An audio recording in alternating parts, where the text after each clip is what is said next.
Ce PC est donc quelque chose de différent. Vous savez probablement que je ne fais pas de PC RVB, mais celui-ci est joli et est un PC de très bon goût. Et pas seulement cela, il est également tout à fait logique que ce système soit construit comme ça, qu'il possède certaines fonctionnalités, et aussi. Attends une seconde, qu'est-ce que c'est là-bas? Ça n'a pas d'importance. C'est là où en sont les choses. C'est tout un PC de montage vidéo Intel et... Est-ce une version de Threadripper? Ce PC? Ouais. Il y a un Threadripper. CV Threadripper de 5000 $. Ouah. Et est-ce que c'est le RX 7900XDX Limited Edition là-bas? Oui, c'est vrai. En fait, il y en a deux. Il y a le meilleur d'AMD et le pire d'Intel. Oh, je vois ce que tu fais là-dedans. Intel QuickSync sur Threadripper Plunger. Ça va être une bête de montage, n'est-ce pas? Tu me dis accent circonflexe S. Ce bébé coûte 500 $, moins 10 000 $. Mauvais garçon. Et tu ne vas pas en parler? Tu as peur, n'est-ce pas? Je n'ai pas peur. Tu as peur? Tu veux que j'en parle? Je vais en parler. Eh bien, continuez alors. Je ne pense pas que tu sois prêt pour ça. Je suis né prête. Allons-y bébé. Eh bien, revenons en arrière et construisons le PC. Et j'ai quelque chose à révéler sur le PC GPU Threadripper Duo.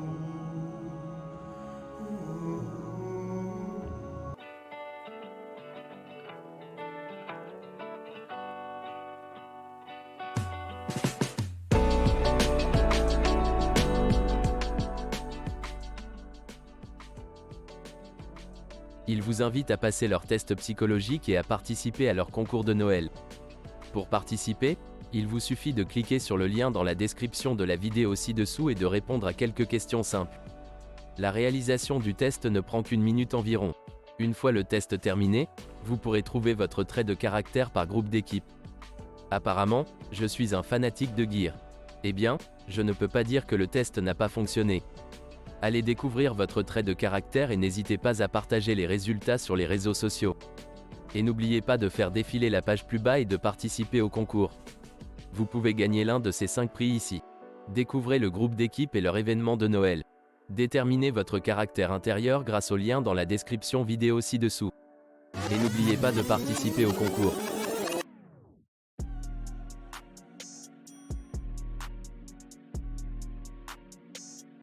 Et c'est ainsi que vous entrez dans cette carte mère. Il s'agit du Ryzen Threadripper 7980X 64 cœurs Threadripper. Et puis le Threadripper entre juste comme ça.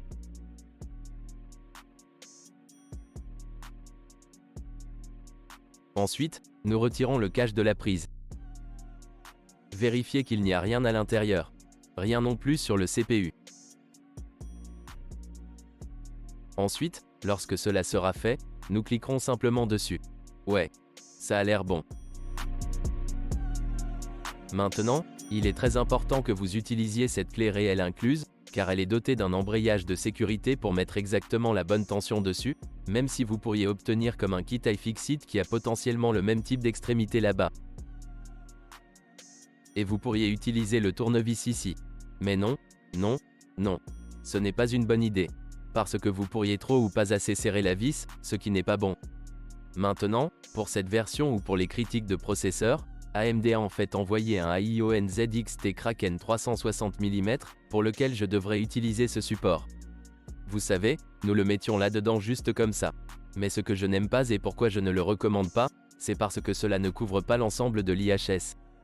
Avec ce nouveau noyau Threadripper 64, vous avez ces matrices qui vont jusqu'au côté et elles sont en fait un peu sur le côté également, et nous voulons nous assurer que la chaleur soit couverte sur chacune d'elles. Point. Et c'est pourquoi je souhaite utiliser ce Leaktech TR42 d'Animax. Et cela couvre tout l'IHS. Maintenant, c'est une vieille boîte pour ça, mais en fait c'est la deuxième version de la glacière. Ils ont un nouveau design. J'ai le deuxième là aussi quelque part. Mais pour autant que je sache, je pense que les trous de douille ici sont exactement les mêmes que ceux du précédent. La précédente prise SP5, SP6. Comment s'appelait le socket du précédent? STRX40, le socket des cartes mères WRX80. Je les ai vérifiés. Ils devraient faire la queue. Je vais donc prendre celui-ci car il s'agit d'une nouvelle plateforme. Il n'y a encore rien là-bas. Je ne connais pas toutes les informations, mais c'est ce que nous allons rechercher. Maintenant, je ne suis pas un grand fan de ce design. Je ne pense pas que cela ait l'air particulièrement bien. Je pense qu'il existe de meilleurs modèles, mais je pense qu'il s'installe comme ça. Boum, ça y va comme ça. Donc ce que nous devrons faire maintenant, c'est faire entrer ces petits gars. Cela couvre donc parfaitement l'IHS. Et comme je peux le voir, tous les emplacements RAM des deux côtés sont également très bien couverts. Donc ça va très bien fonctionner. Donc, avant de mettre celui-là, je vais maintenant prendre les clés RAM. Voici donc G-Skill Zeta R5 Neo. Il s'agit en fait d'un kit RAM assez rapide. Cela représente donc 64 mégatransferts par seconde, CL32. C'est plutôt bien. Et 4 d'entre eux font au total 128 gigaoctets.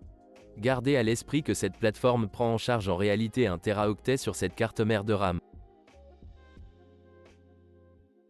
Mais je ne pense pas qu'il existe encore ces kits. En fait, je ne vais pas encore mettre cela juste à cause de la pâte thermique. Sinon, je ne pourrais pas l'étaler comme je le voudrais. Une touche d'alcool. Beaucoup de gens n'aiment pas que j'utilise du papier toilette pour ça, mais je pense que ça va marcher. Du papier toilette pour ça. Mais voici ce que je fais. Tout d'abord, je vais le nettoyer avec le papier toilette. Et s'il y a des petits morceaux qui se sont détachés du papier toilette, je les essuie avec un chiffon en microfibre. Rendre tout cela agréable. Regarde ça. Une sorte d'oxydation et tout ce qu'il y a ici. Ok, c'est un peu mieux. C'était probablement un peu trop. Il m'en reste pas mal là-bas. Je vais mettre les jauges maintenant. Maintenant les SSD. Pour cela, nous allons utiliser 2 disques, un pour le système d'exploitation et un pour le projet en tant que créateur. Il y en a 2 et les 2 SSD sous ce dissipateur thermique. Ce sont tous deux des emplacements Gen 5, des emplacements X4. Et j'ai un disque Gen 5, l'Adata Legend 970. Mais il est livré avec un dissipateur thermique, ce qui signifie que je devrais en installer un autre. Cela vient également avec un dissipateur thermique. Ensuite, je ne sais pas si la carte graphique va réellement les recouvrir avec le dissipateur thermique lorsque le dissipateur thermique est si haut. Donc, comme vous pouvez le voir, si je branche celui-ci là-dedans, c'est plus élevé que cela. Cela pourrait donc toucher les cartes graphiques. Je ne peux donc pas utiliser celui-là. Mais je vais choisir le deuxième meilleur. J'ai le disque Solidim PE44 Pro 1 teraoctet, qui est l'un de mes disques préférés, car il est tellement bon en termes de vitesse de lecture et d'écriture aléatoire.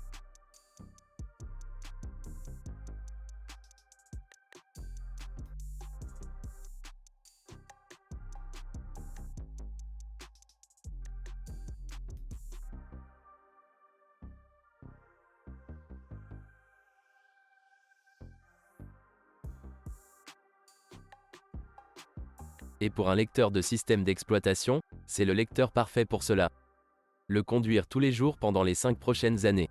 Et c'est toujours comme la période de garantie, ce qui signifie simplement un disque très durable. Enlevez les 2 dissipateurs thermiques ici. Donc pour le cas, nous allons utiliser quelque chose de spécial. Je vais devoir déplacer cela un peu. C'est un sanctuaire ASA. Et c'est très intéressant parce que c'est comme une base cubique. La disposition de la carte mère est en réalité plate. Le GPU va fonctionner correctement comme ça. Vous verrez que la carte mère est là. Mais je dois d'abord comprendre, ok, tout se passe comme ça, je suppose. Les panneaux latéraux ressortent littéralement comme ça. Il en va de même pour le panneau arrière ici, qui n'est constitué que de mailles, quel que soit celui qui se trouve à l'avant. Ces panneaux latéraux se détachent également. C'est tout le devant et les côtés. Il y a une petite trappe à l'arrière ici, ce qui est plutôt cool, en fait, car lorsque celle-ci se détache, vous pouvez littéralement accéder à vos disques durs, qui ici auront nos vis.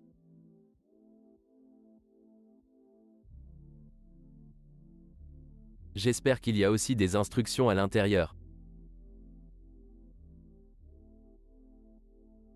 Ok, vous devez le télécharger à partir de là. Je pense donc que je vais remettre celui-ci car je n'ai pas besoin d'accéder à ce bit. Donc je suppose que ce que nous allons faire, c'est simplement installer la carte mère. Ok, l'inconvénient est qu'aucune des entretoises de la carte mère n'est une Nubbin. La carte mère glisse donc et vous devez la visser immédiatement maintenant.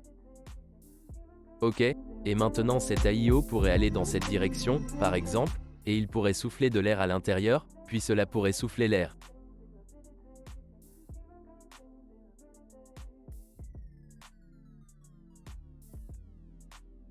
Ou on pourrait faire en sorte que ça souffle l'air de là. Et puis ça vient d'ici. Donc le flux d'air vient comme ça. Mais il y a aussi des GPU qui produisent de l'air qui monte et je pense qu'ils vont très probablement chauffer le radiateur parce qu'il fera assez chaud ici parce qu'il ne le souffle pas exactement.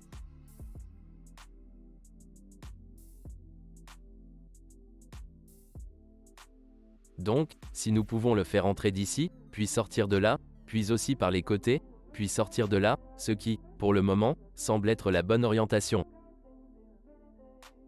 Mais les câbles. Oh, les câbles. Les câbles devraient être ici. Et puis vous pouvez voir qu'ils descendront et vous pourrez cacher les câbles ici. Ouais, dans le mauvais sens. Je vais donc devoir les échanger. Alors maintenant, une fois les ventilateurs échangés, ce que nous pouvons faire, c'est faire passer tous ces câbles par ce trou au milieu. Maintenant, je vais prendre des câbles de ventilateurs normaux. J'ai ces ventilateurs comme avec les longues vis sur l'AIO, mais juste pour rendre les choses plus faciles, je vais tricher un peu et mettre ces vis de ventilateurs qui maintiendront l'AIO ici. Ok, 4 d'entre eux suffiront. En fait, 3 d'entre eux suffiront. Et maintenant, une fois que ces câbles descendent de là, vous pouvez annuler cela et les retirer, puis mettre tout cela ici. Vous les enlevez et vous mettez ensuite tout cela bien là-dedans comme ça, ce qui signifie que vous pouvez cacher tous ces câbles qui entrent. Cela monte là-haut. C'est un ventilateur CPU. Les entêtes juste derrière là. Vous voyez, nous pouvons le brancher là-bas. Le reste des câbles descend là-bas comme ça. Maintenant, regardez comme c'est propre. Il n'y a littéralement aucun câble affiché. Tout se passe là-bas. Voilà, regarde ça. Tous ces câbles depuis là-bas. Vient maintenant la partie où nous installons le GPU, et c'est là que les choses deviennent assez intéressantes. Je veux voir si nous pouvons réellement installer les 3 GPU. Le meilleur d'Intel, le meilleur d'AMD et le meilleur de Nvidia. Je vais les chercher. Nous devrons commencer à essayer de voir où cela va s'intégrer, mais je devrais retirer tout cela.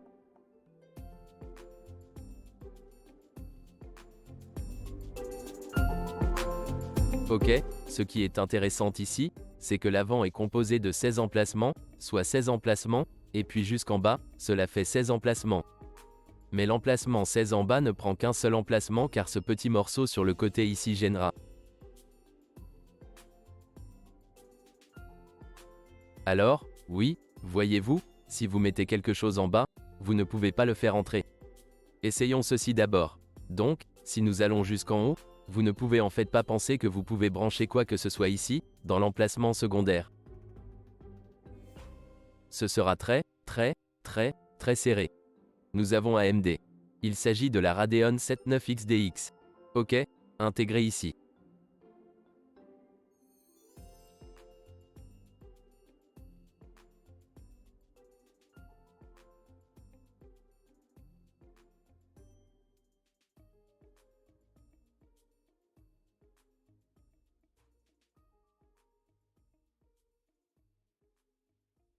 Et si vous branchez celui-là, boum, ce sera celui du bas. Si nous voulons également exécuter un 1419 ici, cela correspond effectivement. Donc, à l'heure actuelle, il y a 1490 et 79XDX, bien que la carte 1490 soit, je crois, un emplacement X8. Il va donc exécuter PCI Eugène 4X8. C'est donc un endroit intéressant ici où nous n'avons en réalité de la place que pour 2 cartes. C'est ce que je veux dire à propos de cette carte mère. Ce serait génial si cet emplacement était ici, car vous pourriez alors mettre une carte complète comme une carte à 3 emplacements à l'avant ou une carte à 2 emplacements et demi à l'avant, puis une autre comme X16 juste là. Donc j'ai l'impression que c'est une perte de temps, même si cette petite batterie qui aurait pu être au-dessus et celle là-dedans, ça aurait eu plus de sens. Mais ce n'est pas le cas pour le moment. Donc, cela couvre juste cet emplacement. Vous ne pouvez donc pas y mettre de GPU. Et j'aimerais que ce boîtier soit comme ça beaucoup plus large de cette façon, car vous pourriez alors réellement utiliser cette fente inférieure là-dedans. Encore quelques emplacements et vous pourrez y insérer une carte pleine. Mais je suppose que c'est la faute de cette affaire. Donc, ce que je vais faire à la place, c'est installer l'alimentation électrique. Pour cela, nous allons utiliser l'alimentation Seasonic Prime PX1600W. PX1600. Maintenant, ce mauvais garçon va nous donner assez de pouvoir pour tout alimenter. Alors branchons quelques trucs. Maintenant, encore une chose, c'est qu'il s'agit d'une carte mère EATX, ce qui signifie carte mère ATX étendue, car elle se démarque un peu plus que la carte ATX normale. Ceci ressemble à des trous dans lesquels vous pouvez mettre l'alimentation de la carte mère à 24 broches ou ses alimentations PCA ici. Ils étaient en quelque sorte couverts. J'ai donc dû retirer ces vis pour soulever légèrement la carte mère puis les enfoncer. Il y a là une jolie petite découpe de la carte mère. Mais d'un autre côté, c'est un peu plus cher. En dessous, nous ne pouvons malheureusement pas utiliser ces emplacements. D'accord. Cela fait 1 minute depuis cette construction et en fait, je l'ai en quelque sorte construit. Mais maintenant, nous allons devoir le terminer car j'ai décidé de tester les processeurs Threadripper avant de terminer la construction. Et puis je vais devoir répéter une sorte de moitié ou quelque chose comme ça. Il y a quelque chose que j'ai fait et nous devons configurer ou résoudre certains problèmes pour obtenir l'apparence du PC que je souhaite ici. Et c'est une chose très importante ici car certaines cartes mères PC haut de gamme n'ont pas certaines fonctionnalités. Si vous voulez avoir un certain look, voici ce que je veux dire. Cette carte mère n'a pas d'entête à RGB. Donc, si vous avez des ventilateurs RVB comme ceux fournis avec le boîtier, vous ne pourrez pas les contrôler car il n'y a même pas de contrôleur fourni avec le boîtier que vous pouvez littéralement simplement, vous savoir, faire défiler les couleurs ou quelque chose comme ça. Ils ne fonctionneront tout simplement pas car il n'y a aucun moyen de les brancher. Ensuite, vous devez vous demander, ok, quelles sont certaines des options ? Comment pouvez-vous les contrôler ? Vous pourrez peut-être vous procurer un contrôleur simple qui parcourt littéralement les couleurs ou quelque chose comme ça. Ce que j'ai opté, c'est ce Corsair iCUE commandé Core XD. Et celui-ci a des entêtes RVB, les 6 entêtes RVB que vous pouvez contrôler séparément dans le logiciel. Et puis il y a des entêtes de ventilateurs si vous souhaitez également contrôler les ventilateurs, ainsi que des entêtes de température. Et puis certaines bandes de type RVB et des choses comme ça. Il y a également 2 entêtes de température. Mais alors vous pourriez dire, oui, mais ces entêtes RVB sont complètement différents de ce que vous voyez sur une carte mère habituelle. Ou l'entête RVB habituelle de 5 volts.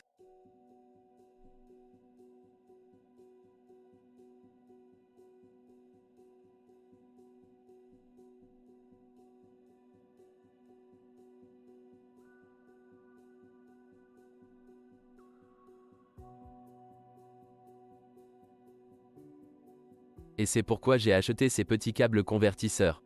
Et ainsi de suite. Différentes entreprises fabriquent des câbles comme ces convertisseurs. J'en ai donc acheté 5, je pense 5 de ces câbles. Tout comme le futur aussi. Quand j'ai besoin d'utiliser ce truc Corsair, mais que je n'ai pas réellement d'entête RVB.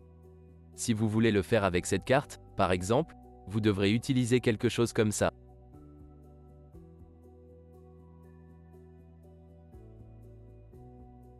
Vous avez un RVB séparé pour les ventilateurs au milieu. Et puis du côté là, vous avez comme des petits coins que vous pouvez contrôler séparément. Et cela ajoute un très bel effet. De plus, ils sont également très performants. Un peu chers. Mais à ce stade, avec cette version de PC, vous savez quoi ? Cela n'a pas vraiment d'importance. Maintenant, j'ai gardé les ventilateurs inférieurs ici en dessous exactement les mêmes parce que je pensais que vous n'allez pas vraiment voir le RVB là-bas et qu'ils allaient simplement briller en rouge sur le PC à l'intérieur. Il ne sert donc à rien de les modifier. Je les ai donc gardés pareils. Les fans sur l'AIO. Je vais garder l'arrière exactement le même que celui des fans d'origine, car vous ne les verrez pas une fois le panneau allumé à l'arrière. Mais ceux-ci vont également intervenir. Ils vont donc réellement pousser et tirer la configuration. Je sais que ce n'est pas idéal. Nous devrions utiliser les mêmes ventilateurs.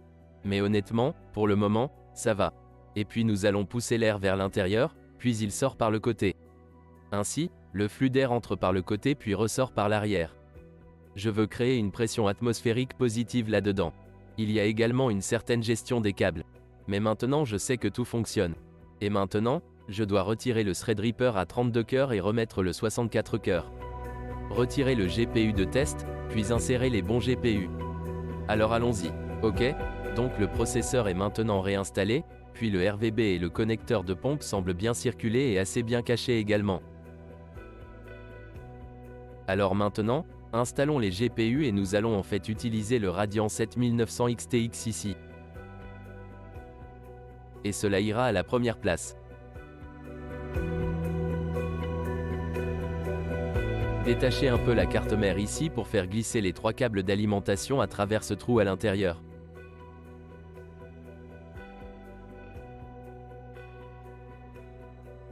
Mais la carte mère en couvre la moitié. Donc comme le bout est un peu plus épais, ils ne passeront pas. Mais maintenant, parce que je peux soulever la fin, je peux les faire passer un ou deux. Ok, revissez les vis. Je viens de réaliser que parce que nous utilisons ce GPU dispose également de 2 entêtes RVB de 5 volts. J'aurais donc pu connecter ces ventilateurs au GPU. Cela n'aurait pas été une belle gestion des câbles. Mais cela aurait été possible. Maintenant, ce qui est intéressant à propos de ce boîtier, c'est que si vous avez déjà préacheminé les câbles, vous pouvez simplement l'ouvrir. Un petit couvercle.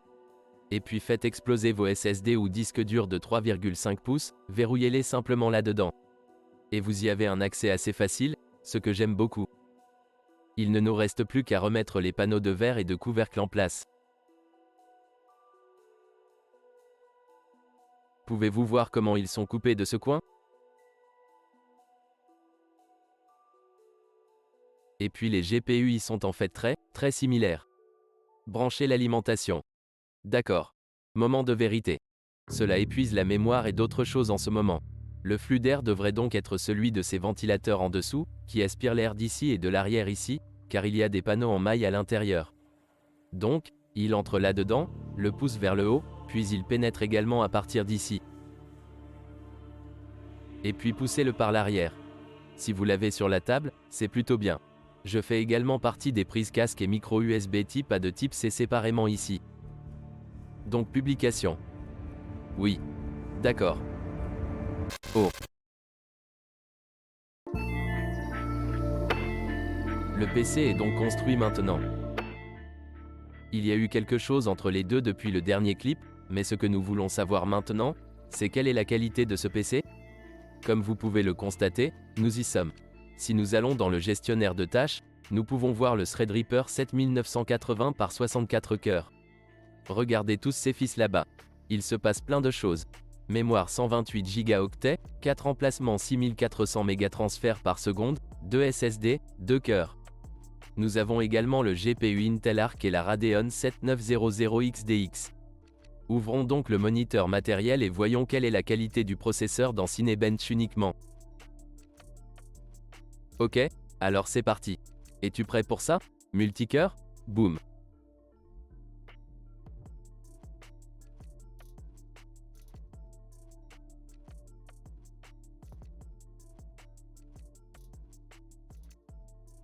Le multicœur a tiré une crête de 350 watts à 62 degrés. Les fans n'ont même pas monté en puissance tellement c'était rapide. Et nous avons marqué à peine 5000 points sur les 100 000 points. C'est absolument fou. Allons-y encore une fois. 66 culmine là-bas, puis redescend lorsque les fans entrent en 59. Regarde ça, près de 95 000 points. C'est une efficacité énergétique absolument insensée par rapport au travail réel effectué. Absolument fou. Voici donc ce que nous allons faire. Pendant que nous parlons du reste des benchmarks, je vais laisser cela durer 30 minutes. C'est absolument là-dedans. Ok, nous allons juste remettre cela à 0 maintenant et voir ensuite à quelle hauteur les températures étaient là. Ensuite, les vitesses d'horloge moyenne et toutes sortes de choses. Qu'est-ce que ça a fait? Qu'est-ce que ça a fait?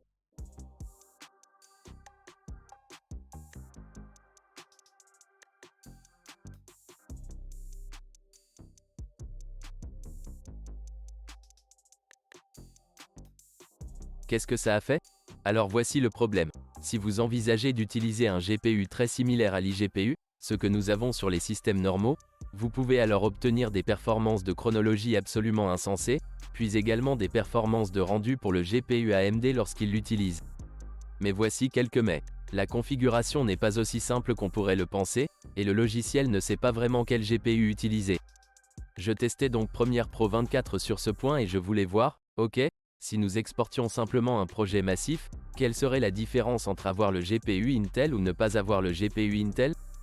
Donc si vous regardez les résultats, vous constaterez qu'avec les GPU Intel et AMD, nous avons exporté la vidéo ou le projet dans Premiere Pro en 23 minutes et 56 secondes. Gardez à l'esprit qu'il ne s'agit pas d'un projet qui utilise uniquement le décodage ou l'encodage matériel. Il se passe donc beaucoup de choses différentes dans la chronologie.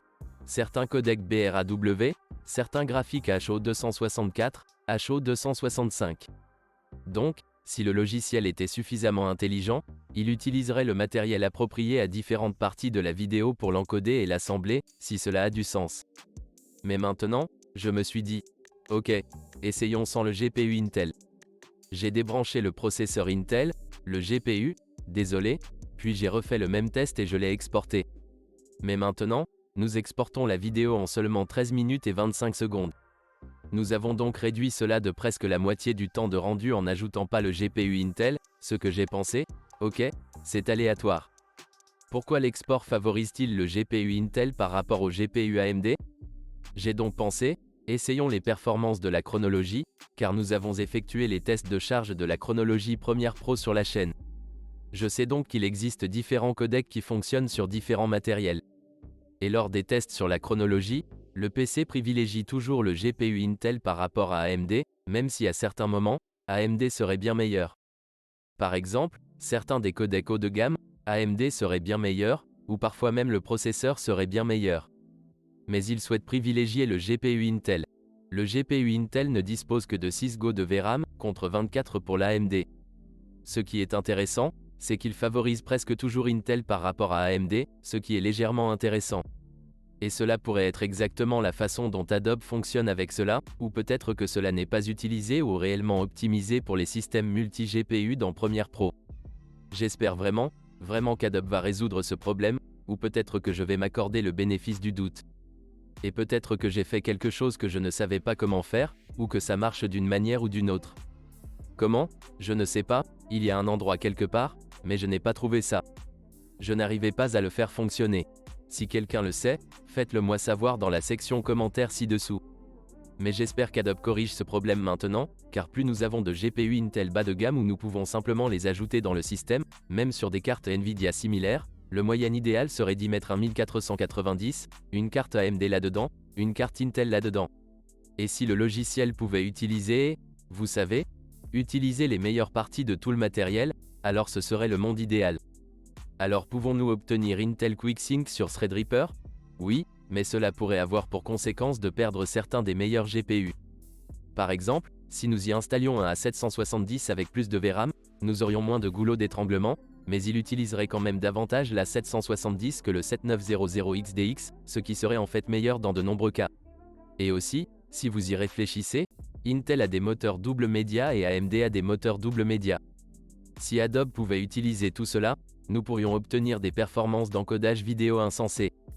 Si nous pouvions réellement les utiliser tous, disons que certains d'entre eux fonctionnent avec ces cadres et d'autres avec ces phrases et les faire fonctionner en même temps. Je ne donne pas l'impression que c'est une chose très simple, mais ce serait une performance insensée qu'Apple ne pourrait jamais battre car Apple n'a, vous savez, que certains moteurs multimédia dans ses GPU et maintenant tout est intégré. Mais maintenant, avec ce système, nous avons la possibilité de mettre à niveau, d'ajouter de nombreux GPU et d'obtenir des performances insensées du moteur multimédia. Je sais qu'AMD possède même les cartes d'encodeur Xilinx. Pourquoi ne pas mettre une carte d'encodeur supplémentaire et utiliser tous ces moteurs multimédia à l'intérieur? Premiere Pro devrait être le programme de montage vidéo le plus utilisé au monde. Ce programme serait sûrement le premier à prendre en charge quelque chose comme ça, en particulier dans un système haut de gamme comme celui-là. Nous aimerions voir cela fonctionner réellement, car maintenant, ce Threadripper insensé ne semble pas nécessairement aussi rapide que certains des systèmes Intel que vous pouvez construire pour environ un dixième du prix, ce qui montre simplement le goulot d'étranglement dans le logiciel à utiliser réellement. Tout le matériel, c'est bien trop puissant pour ça. Mais jetons un coup d'œil à certains des résultats du benchmark, car j'ai exécuté tous leurs benchmarks d'applications créatives là-dessus sans le GPU Intel, car je pensais que je n'allais pas gêner les résultats en ayant simplement le GPU Intel. Et lorsque je testais cela avec les systèmes pour essayer de voir, vous savez, quel GPU était utilisé dans les benchmarks DaVinci Resolve, par exemple, il favorise toujours celui d'Intel par rapport à celui d'AMD. Donc premièrement, dans Photoshop, on obtient 1406 points. Je sais qu'il affiche ici la mémoire à 4800 MHz, mais il n'y affiche pas le profil XMP ou XBall. Il s'agit en réalité de 6400 celui-ci. Et c'est plutôt bien. Assez bon score en fait pour Photoshop, mais ce n'est pas le meilleur rapport qualité-prix pour Photoshop. En obtenant vraiment ce score pour Photoshop, vous pouvez l'obtenir avec du matériel beaucoup moins cher, mais ce n'est pas mal. Donc, ce que je montre, c'est que vous ne serez pas tellement plus lent avec le Cœur 64 si Photoshop fait partie du flux de travail. Disons que si cela faisait partie du flux de travail, Photoshop serait horrible. On pourrait penser, ok, je ne pourrais pas le faire. Mais ce que je veux montrer, c'est que ce Threadripper peut vraiment tout faire. Ce n'est pas le plus rapide de Photoshop, mais ce n'est pas lent non plus. C'est très bien là-haut. Ensuite, dans DaVinci Resolve, nous obtenons ici des scores assez fous. Plus de 3000 en version étendue et standard équivaut à 3500. Comme vous pouvez le constater, le score de fusion est également très élevé en raison des performances d'un seul cœur, etc. Et effet GPU 190. Le 7900 XTX brille donc vraiment dans DaVinci Resolve. Fait un très bon travail. Dans Lightroom classique, nous obtenons 1885, ce qui est tout en haut, sinon le meilleur score que j'ai jamais atteint. Comme à 1% près des meilleurs PC que j'ai jamais testés avec des scores actifs et passifs. Le score passif est particulièrement impressionnant en raison des 64 cœurs, mais nous ne parvenons toujours pas à utiliser tous ces cœurs. Celui à 32 cœurs fonctionnerait de manière très similaire uniquement pour les exportations Lightroom, par exemple les partitions passives. Et maintenant, dans Premiere Pro, le score global étendu est de 861 et le score global de 1191. Score très impressionnant également, en particulier les scores long up et intra-frame. Si nous envisageons le standard ou l'extension là-bas également, ce sont les codecs H264 et H265, et ces cœurs sont vraiment très bons. Donc, si vous travaillez avec cela, avec ce GPU qui accélère ses moteurs multimédia, c'est très bien de jouer le back-end là-dessus. Fait intéressant, je m'attendais à ce que le score brut soit un peu meilleur ici. Score brut étendu. C'est très bon, mais pas tellement meilleur que ce que nous voyons sur certains des autres processeurs grand public, car le 64 cœurs a une puissance insensée à exploiter. Nous devrions en faire une diffusion en direct. Nous testons comme ceci et peut-être comme Intel côte à côte pour voir lequel serait réellement le meilleur. Et puis enfin, After Effects, score global 1419. On constate encore une fois des scores très élevés. Le score multicœur y est absolument fou. Et peut-être un aperçu de la RAM, mais le suivi est légèrement inférieur. Le Ryzen 9 7950X, par exemple, serait meilleur en matière de suivi. Donc, en fonction de ce que vous faites et de tous ces points de référence, la remarque très importante est que vous souhaitez simplement examiner les scores pertinents pour votre flux de travail. Si vous n'utilisez pas certains codecs ou si vous ne travaillez que sur ceci ou cela, alors choisissez ces éléments et ce sont ceux qui vous concernent. Parfois, le score global n'est pas réellement pertinent pour vous. Les scores inférieurs ou similaires pourraient être beaucoup plus pertinents pour vous. Une autre chose que je tiens à mentionner est que lorsque le matériel est en place, le 64 ouvert, ses ventilateurs clignotent. Le Corsair iQ sur matériel 64. Ils n'aiment pas travailler ensemble. Donc juste pour que vous le sachiez, si cela clignote, c'est à cause de ça. Je vous montrerai plus tard quand je le fermerai, le flash disparaît. Nous effectuons donc ce test ici consécutivement depuis environ 15 minutes. Et si nous regardons nos résultats maintenant, je vais le clôturer maintenant. Comme vous pouvez le constater, nous avons culminé à 72,4 degrés. Utilisation à 100%, 350 watts. Certains de ces CCI meurent, comme vous pouvez le voir 87. C'était un peu plus élevé là-bas. VRM1, VRM2, 60, 59 degrés. Très bien là aussi. Vous pouvez voir que les ventilateurs du dissipateur thermique tournent assez vite. Là, c'est 5000 TR, min. Ils courent assez vite. Ce sont de très petits fans, mais ils essaient de calmer ce bébé là-bas. Les DDR5 y sont en fait légèrement chaudes.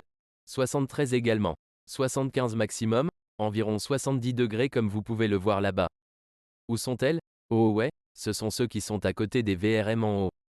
Ces chaînes sont en fait assez chaleureuses. Comme vous pouvez le constater, ceux du haut, où sont-ils?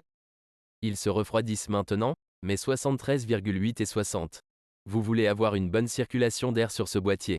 Mais c'est l'un des inconvénients de ce boîtier, en raison du flux d'air, il ne permet pas réellement la circulation de l'air sur la carte mère.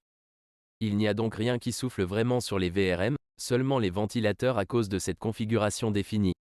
Il souffle dessus puis sort par le haut et tout l'air chaud sort par l'arrière. Mais ce n'est pas idéal pour la carte mère. Ce serait bien mieux dans une prise conventionnelle par le côté. Souffle sur la carte mère puis ressort par l'arrière. Ce type de flux d'air serait bien meilleur pour les températures de la carte mère et du VRM. Voici donc quelques conseils très importants lorsque vous envisagez de construire ceci. Premièrement, l'AIO de 360 mm de ce processeur est absolument incroyable. Maintenant, je recommande fortement de remplacer les ventilateurs inclus car dans cette configuration, ils ne sont pas très efficaces pour aspirer l'air à travers un maillage à l'avant.